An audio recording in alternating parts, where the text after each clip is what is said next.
इन मंत्रालयों विभागों में हिंदी का कामकाज तेजी से बढ़ा है। मुझे ये बताते हुए हर्ष हो रहा है कि वर्तमान में गृह मंत्रालय में ज्यादातर कार्य हिंदी में किया जाता है तथा कई अन्य मंत्रालयों के माननीय मंत्रियों ने भी अपना अधिकांश कार्य राजभाषा हिंदी में करना शुरू किया है। राजभाषा कार्यान्वयन की गति को तीव्र करने और समय समय पर किए गए कार्यों की समीक्षा हेतु मई 2019 में नई सरकार के गठन के पश्चात 57 मंत्रालयों में से 53 मंत्रालय की हिंदी सलाहकार समितियों का गठन कर लिया गया है तथा इसकी निरंतर बैठकें आयोजित की जा रही हैं। देश भर में विभिन्न शहरों में राजभाषा के प्रयोग को बढ़ाने की दृष्टि से अब तक कुल 527 नगर राजभाषा कार्यान्वयन ये लगभग 80 एकड़ में सहजन के पत्तों को उगाते हैं। 100 ग्राम इन पत्तों के पाउडर को लगभग 600 से 800 तक के भाव में आराम से बेच देते हैं। आपको भी शुरू करना है तो अभी डाउनलोड कीजिए फ्रीडम ऐप को। समितियों का गठन किया जा चुका है। विदेश में लंदन, सिंगापुर, फिजी, दुबई और पोर्ट लुई में भी नगर राजभाषा कार्यान्वयन समिति का गठन किया गया है। राजभाषा कार्यान्वयन को और मजबूत करने की दिशा में संसदीय राजभाषा समिति अपनी सिफारिशों के 11 खंड माननीय राष्ट्रपति जी को प्रस्तुत कर चुकी है। राजभाषा विभाग द्वारा 13-14 नवंबर 21 को बनारस में पहला अखिल भारतीय राजभाषा सम्मेलन तथा नई दिल्ली केंद्रीय सचिवालय राजभाषा सेवा संवर्ग के अधिकारियों के लिए पहला तकनीकी सम्मेलन आयोजित किया गया। इन कार्यक्रमों से हिंदी प्रेमियों में उत्साह की अपार वृद्धि हुई है। यह और भी सुखद है कि हिंदी दिवस 2022 तथा द्वितीय अखिल भारतीय राजभाषा सम्मेलन का ऐतिहासिक आयोजन गुजरात के सूरत शहर में हो रहा है। गृह मंत्रालय का राजभाषा विभाग सूचना प्रौद्योगिकी के माध्यम से राजभाषा हिंदी के प्रगामी प्रयोग की दिशा में निरंतर प्रयत्नशील है। राजभाषा विभाग ने स्मृति आधारित अनुवाद प्रणाली कंठस्थ का निर्माण और विकास किया है, जिसमें लगभग 22 लाख वाक्य शामिल किए जा चुके हैं। इस टूल का प्रयोग सुनिश्चित कर सरकारी कार्यालयों में अनुवाद की गति एवं गुणवत्ता बढ़ाई गई है।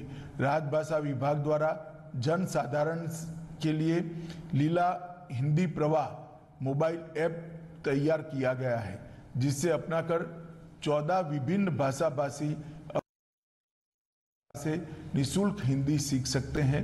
राजभाषा विभाग के ई महाशब्दकोश में 90,000 शब्द सम्मिलित किए गए हैं और ई सरल हिंदी वाक्य कोश में 9,000 वाक्य शामिल है।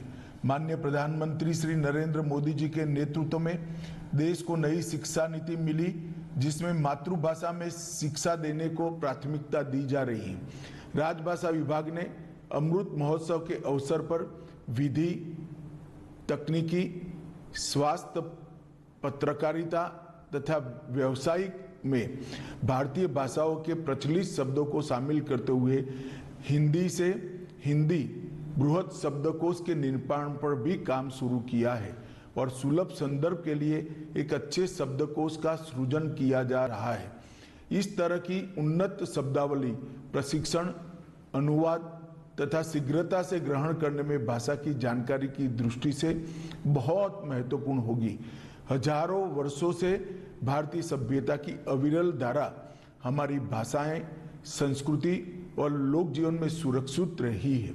भारत में स्थानीय भाषाओं का योगदान हमारी संस्कृति को आगे बढ़ाने के लिए अतुलनीय रहा है। इन भाषाओं ने हिंदी को समृद्ध किया है।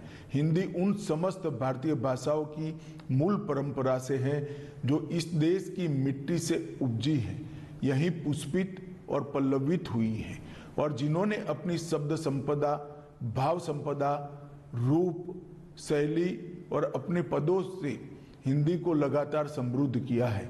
राजभाषा हिंदी किसी भी भारतीय भाषा की प्रतिस्पर्धी नहीं है, बल्कि उसकी सखी है और हमारी सभी भाषाओं का विकास एक दूसरे के परस्पर सहयोग से ही संभव है। प्रिय देशवासियों, हिंदी दिवस के इस अवसर पर मैं आप सभी का आह्वान करता हूं कि आप और हम मिलकर ये संकल्प ले कि अपनी भाषाओं पर गर्व की अनुभूति हम करेंगे। माननीय प्रधानमंत्री श्री नरेंद्र मोदी जी देश विदेश के मंचों पर हिंदी में उद्बोधन देते हैं, जिससे सभी हिंदी प्रेमियों में उत्साह का संचार होता है। आजादी के 75 वर्ष पूर्ण हो चुके हैं और माननीय प्रधानमंत्री जी के प्रतिभाशाली नेतृत्व में आने वाले 25 वर्षों को देश के अमृत काल के रूप में मनाया जा रहा है। ऐसे में भाषाई समरसता को ध्यान में रखते हुए हिंदी तथा हमारी सभी भारतीय भाषाओं का विकास अत्यंत आवश्यक है।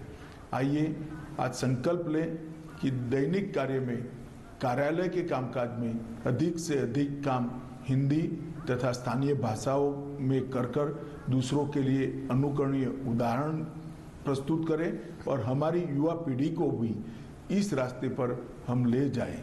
हिंदी दिवस के शुभ अवसर पर आप सभी को पुनः मेरी हार्दिक शुभकामनाएं हैं। वंदे मातरम।